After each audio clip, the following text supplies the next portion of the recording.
اعوذ باللہ من الشیطان الرجیم بسم اللہ الرحمن الرحیم۔ محترم ناظرین السلام علیکم۔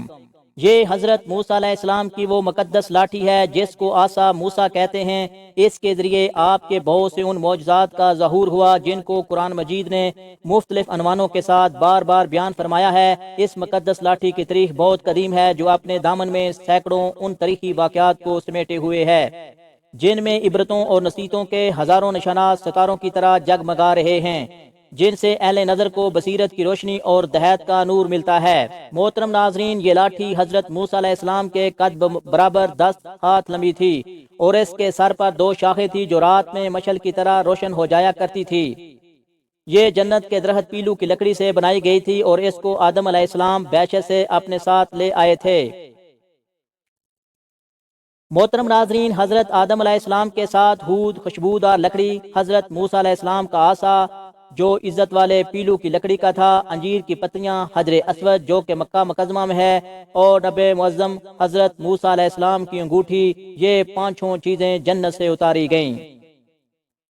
حضرت آدم علیہ السلام کے بعد یہ مقدس عصا حضرات انبیاء اکرام علیہ السلام کو یکے بعد دیگرے بطور میراث ملتا رہا، یہاں تک کہ حضرت شعیب علیہ السلام کو ملا جو قوم مدین کے نبی تھے۔ حضرت موسیٰ علیہ السلام مصر سے ہجرت فرما کر مدین تشریف لے گئے اور حضرت شعیب علیہ السلام نے اپنی صاحبزادی حضرت بی بی صفورہ رضی اللہ عنہا سے آپ کا نکاح فرما دیا، اور آپ 10 برس تک حضرت شعیب علیہ السلام کی خدمت میں رہ کر آپ کی بکریاں چراتے رہے۔ اس وقت حضرت شعیب علیہ السلام نے حکم خداوندی عز و جل کے مطابق آپ کو یہ مقدس عصا عطا فرمایا۔ پھر جب آپ اپنی زوجہ محترمہ کو ساتھ لے کر مدین سے مصر اپنے وطن کے لیے روانہ ہوئے اور وادی مقدس مقام توبہ میں پہنچے تو اللہ تعالیٰ نے اپنی تجلی سے آپ کو سرفراز فرما کر منصب رسالت کے شرف سے سر بلند فرمایا۔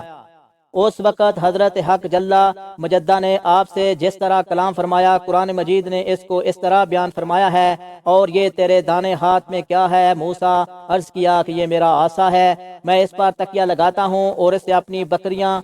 کے لیے پتے جھاڑتا ہوں، میرے اس میں اور بھی کام ہیں۔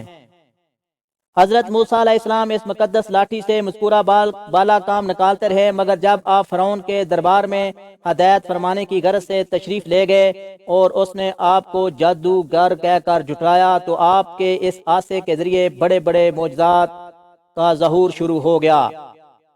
محترم ناظرین، جن میں سے 3 معجزات کا تذکرہ قرآن مجید نے بار بار فرمایا جو حسب ذیل ہے۔ عصا اژدہا بن گیا۔ اس کا واقعہ یہ ہے کہ فرعون نے ایک میلہ لگوایا اور اپنی پوری سلطنت کے جادوگردوں کو جمع کر کے حضرت موسیٰ علیہ السلام کو شکست دینے کے لیے مقابلے پر لگا دیا، اور اس میلے کے اژدہا میں جہاں لاکھوں انسانوں کا مجمع تھا، ایک طرف جادوگردوں کا ہجوم اپنی جادوگری کا سامان لے کر جمع ہو گیا اور ان جادوگردوں کی فوج کے مقابلے میں حضرت موسیٰ علیہ السلام تنہا ڈٹ گئے۔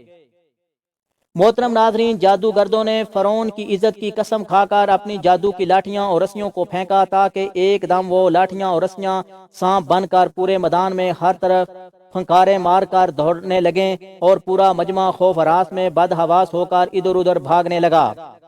اور فرعون اور اس کے تمام جادوگر اس کرتب کو دیکھ کر اپنی فتح سے گھمنڈ اور غرور کے نشے میں بدمست ہو گئے اور جوش شادمانی سے تالیاں بجا بجا کر اپنی مسرت کا اظہار کرنے لگے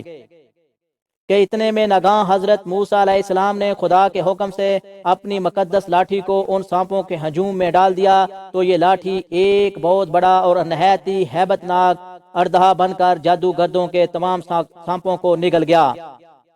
محترم ناظرین، یہ معجزہ دیکھ کر تمام جادوگر اپنی شکست کا اعتراف کرتے ہوئے سجدے میں گر پڑے اور بآواز بلند یہ اعلان کرنا شروع کر دیا کہ ہم سب حضرت ہارون اور حضرت موسیٰ علیہ السلام کے رب پر ایمان لائے۔ چنانچہ قرآن مجید نے اس واقعے کا ذکر کرتے ہوئے ارشاد فرمایا ہے، بولے اے موسیٰ یا تم ڈالو یا ہم پہلے ڈالیں؟ موسیٰ نے کہا بلکہ تم ہی ڈالو۔ جبھی ان کی رسیاں اور لاٹھیاں ان جادو کے زور سے ان کے خیال میں دوڑتی معلوم ہوئیں تو اپنے جی میں موسیٰ نے خوف پایا۔ ہم نے فرمایا ڈر نہیں، بے شک تو ہی غالب ہے۔ اور ڈال تو دے جو تیرے دانے ہاتھ میں ہے، اور ان کی بناوٹوں کو نگل جائے گا جو بنا کر لائے ہیں، وہ تو جادوگر کا فریب ہے اور جادوگر کا بھلا نہیں ہوتا۔ کہیں ہوئے تو سب جادوگر سجدے میں گرا لیے گئے، بولے ہم اس پر ایمان لائے جو ہارون اور موسیٰ کا رب ہے۔ آسا مارنے سے چشمے جاری ہو گئے۔ بنی اسرائیل کا اصل وطن ملک شام تھا، لیکن حضرت یوسف علیہ السلام کے دور میں حکومت میں یہ لوگ مصر میں آ کر آباد ہو گئے، اور ملک شام کا یہ قومیں عمالقہ کا تسلط اور قبضہ تھا، اور بدترین قسم کے کفار تھے۔ جب فرعون دریائے نیل میں غرق ہو گیا اور حضرت موسیٰ علیہ السلام کو فرعون کے خطرات سے اطمینان ہو گیا، تو اللہ تعالیٰ نے حکم دیا کہ قومیں عمالقہ سے جہاد کر کے ملک شام کو ان کے قبضے اور تسلط سے آزاد کرائیں۔ چنانچہ آپ 6 لاکھ بنی اسرائیل کی فوج لے کر جہاد کے لیے روانہ ہو گئے، مگر ملک شام کی حدود میں پہنچ کر بنی اسرائیل پر قوم عمالقہ کا ایسا خوف سوار ہوا کہ بنی اسرائیل ہمت ہار گئے اور جہاد سے منہ پھیر لیا۔ اس نافرمانی پر اللہ تعالیٰ نے بنی اسرائیل کو یہ سزا دی کہ یہ لوگ 40 برس تک میدان طیہ میں بھٹکتے اور گھومتے پھرتے رہے، اس میدان میں باہر نہ نکل سکے۔ حضرت موسیٰ علیہ السلام بھی ان لوگوں کے ساتھ میدان طیہ میں تشریف فرما تھے۔ جب بنی اسرائیل اس بے آب و گاہ میدان میں بھوک اور پیاس کی شدت سے بے قرار ہوئے، تو اللہ تعالیٰ نے حضرت موسیٰ علیہ السلام کی دعا سے ان لوگوں کے لیے کھانے کے لیے منو سلوہ کا آسمان سے اتارا۔ من شہد کی ایک قسم کا حلوہ تھا، سلوہ بھنی ہوئی بٹیری تھی۔ کھانے کے بعد یہ لوگ پیاس سے بےتاب ہونے لگے اور پانی مانگنے لگے، تو حضرت موسیٰ علیہ السلام نے پتھر پر اپنا عصا مار دیا، تو پتھر میں 12 چشمے پھوٹ کر بہنے لگے، اور بنی اسرائیل کے 12 خاندان اپنے ایک چشمے سے پانی لے کر خود بھی پینے لگے اور اپنے جانوروں کو بھی پلانے لگے، اور پورے 40 برس تک یہ سلسلہ جاری رہا۔ یہ حضرت موسیٰ علیہ السلام کا معجزہ تھا جو عصا اور پتھر کے ذریعے ظہور میں آیا۔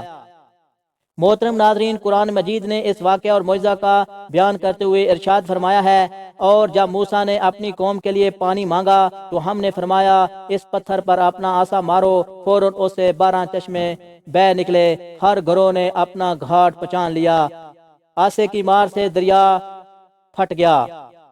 محترم ناظرین، حضرت موسیٰ علیہ السلام ایک مدت دراز تک فرعون کو ہدایت فرماتے رہے اور آیات معجزات دکھاتے رہے، مگر اس نے حق کو قبول نہیں کیا، بلکہ وہ زیادہ اس کی شرارت اور سرکشی بڑھتی رہی۔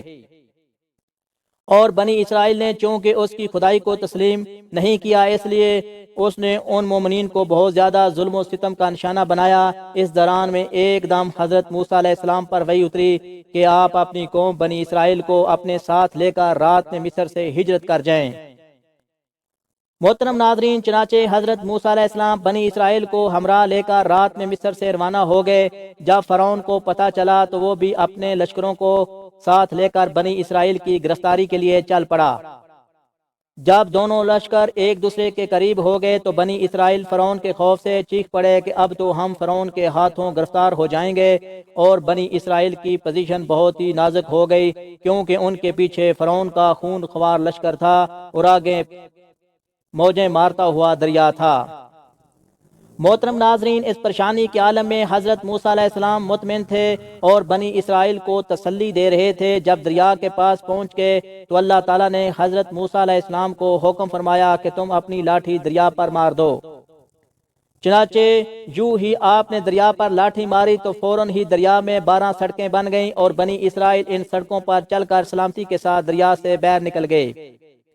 محترم ناظرین، فرعون جب دریا کے قریب پہنچا اور اس نے دریا کی سڑکوں کو دیکھا تو وہ بھی اپنے لشکروں کے ساتھ ان سڑکوں پر چل پڑا، مگر جب فرعون اور اس کا لشکر دریا کے بیچ میں پہنچا تو اچانک دریا موجیں مارنے لگا اور سب سڑکیں ختم ہو گئیں، اور فرعون اپنے لشکروں سمیت دریا میں غرق ہو گیا۔ اس واقعے کو قرآن مجید نے اس طرح بیان فرمایا ہے، پھر جب آمنا سامنا ہوا دونوں گروہوں کا، موسیٰ والوں نے کہا ہم کو انہوں نے آ لیا۔ موسیٰ نے فرمایا یوں نہیں، بے شک میرا رب میرے ساتھ ہے، وہ مجھے اب راہ دیتا ہے۔ ہم نے موسیٰ کو وحی فرمائی کہ دریا پر اپنا عصا مار، تو جبھی دریا پھٹ گیا تو ہر حصہ ہو گیا جیسے بڑا پہاڑ، وہاں قریب لائے ہم دوسروں کو ہم نے بچا لیا۔ موسیٰ اور اس کے سب ساتھ والوں کو پھر دوسروں کو ڈبو دیا، بے شک اس میں ضرور نشانی ہے، ان میں اکثر مسلمان نہ تھے۔